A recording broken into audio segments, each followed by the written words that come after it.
मैं अपने अगले वीडियो के लिए रिसर्च कर रहा था कि तभी मैंने नोटिस किया कि डॉक्टर डूम के आर्मर में नोज का डिजाइन है, पर आयरन मैन के किसी भी एमसीयू सूट में ऐसा नहीं है।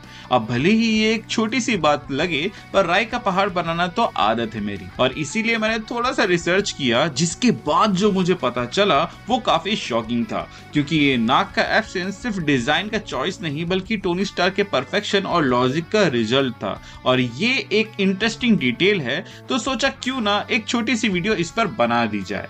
सबसे पहले थोड़ा कॉमिक हिस्ट्री जान लेते हैं इसके बारे में, क्योंकि सबसे पहले आयरन मैन हमें कॉमिक्स में ही दिखा था, और यहाँ पर हमें उस तरफ से दो कहानी सुनने को मिलती है, जिसमें से सबसे पहले वाले में तो स्टैनली खुद इन्वॉल्व है। असल में स्टैनली अपने ऑफिस में टहल रहे थे, तभी उन्होंने पूछा कि आयरन मैन के फेस प्लेट में नाक क्यों नहीं है, जिसको एडिटर्स ने एक कमांड के जैसा समझा। और क्योंकि स्टैनली उस वक्त अभी के केविन फाइगी के जैसे हेड थे, तो उन लोगों ने नाक को कॉमिक में इंटीग्रेट कर दिया। लेकिन जब नाक को डाला गया तो उसके कुछ समय बाद उन्होंने पूछा कि ये अजीब सा डिजाइन क्यों ऐड किया गया है आयरन मैन के फेस प्लेट पर, जिसके बाद से उसे फिर से हटा दिया गया। वहीं 1974 में एक शॉर्ट पीरियड ऑफ टाइम के लिए आयरन मैन के मास्क में नाक को ऐड कर दिया गया था बाई जॉर्ज टुस्का, जो कि उस वक्त वहां पे आर्टिस्ट थे।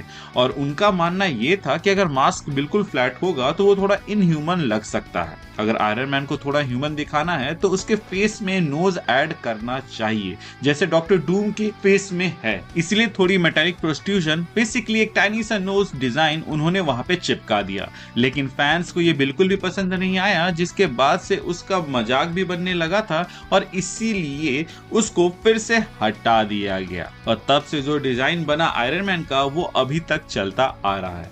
एमसीयू में भी उसको वैसे ही दिखाने का डिसाइड किया गया, जहां उन्होंने इसके पीछे लॉजिक भी रखा, और वो ये है कि टोनी स्टार्क सिर्फ एक बिलियनियर प्लेबॉय और इंजीनियर नहीं, बल्कि परफेक्शनिस्ट भी है। और उसके लिए आर्मर का पर्पस सिर्फ हीरो दिखाना नहीं, बल्कि फंक्शनल और बैटल रेडी होना है। हेलमेट में नोज ऐड करना अननेसेसरी प्रोट्रूशन था, जो मास्क की सिमेट्री तोड़ रहा था। अगर साइड से देखो, स्मूथ डोम के कंपैरिजन में नोज थोड़ा ऑकवर्ड और क्लमजी लगता है। और सुपर हीरो के लिए एस्थेटिक भी काफी ज्यादा इंपॉर्टेंट होते हैं, ताकि इंटिमिडेशन फैक्टर कॉम्प्रोमाइज ना हो विलन्स के सामने। फ्लैट सरफेस और शार्प लाइंस ही एक रोबोटिकली इंटिमिडेटिंग लुक भी देता है, जो कि आप अल्ट्रॉन में आराम से नोटिस कर सकते हो।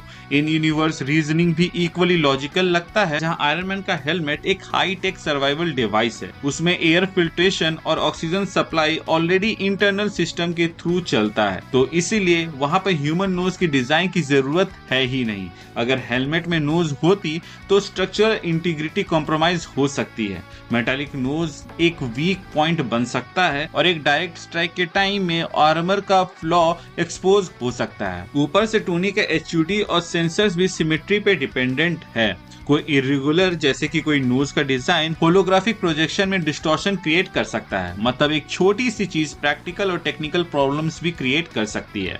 एरोडायनेमिक्स भी एक बड़ी फैक्टर है, जहां टोनी के सूट्स हाई स्पीड के लिए डिजाइन किए गए हैं। एरोडायनेमिक में स्मूथ सरफेस एयर फ्लो को ऑप्टिमाइज करता है और ड्रैग को रिड्यूस भी करता है। और एक फन कंपैरिजन ये भी है कि फाइटर जेट्स और एस्ट्रोनॉट्स के हेलमेट को भी अगर आप देखो, तो उसमें भी नोज टाइप प्रोट्रूशन नहीं होती है। हर डिजाइन का एम स्मूथनेस और फंक्शनैलिटी होता है।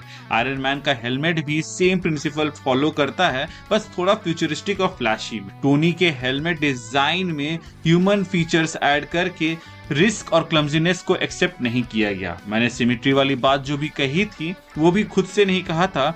असल में कॉमिक्स में इसका रेफरेंस या फिर कहीं मेंशन किया गया है, जहां आप साफ साफ पढ़ सकते हो कि आयरन मैन ने नोज को इसलिए हटाया था ताकि वो सिमेट्री को ला सके, और इस चक्कर में नोज को हटाना पड़ेगा। तो इन शॉर्ट अगर मैं कहूँ तो आयरन मैन का इस फेस प्लेट में नोज डिजाइन की नेसेसिटी ही नहीं थी, इसीलिए उसको हटा दिया गया। प्लस अभी के समय में देखा जाए तो वो काफी ज्यादा सेंस भी बनाता है, क्योंकि उसमें जो फीचर्स मौजूद हैं, अगर ये डिजाइन ऐड होती तो थोड़ा सा वहां पर कॉम्प्रोमाइज हो सकता था। अगर आपको ये नहीं पता कि आयरन मैन के सिर्फ हेलमेट में क्या क्या फीचर्स हैं, तो आप हमारे इस वाले वीडियो को देख सकते हैं, जिसके अंदर मैंने काफी अच्छे से बताया है। सो गाइज, आज के लिए बस इतना ही। आई होप अब आप समझ गए होंगे कि आखिर क्यों आयरन मैन के सूट में नोज का डिजाइन मौजूद किस लिए नहीं है।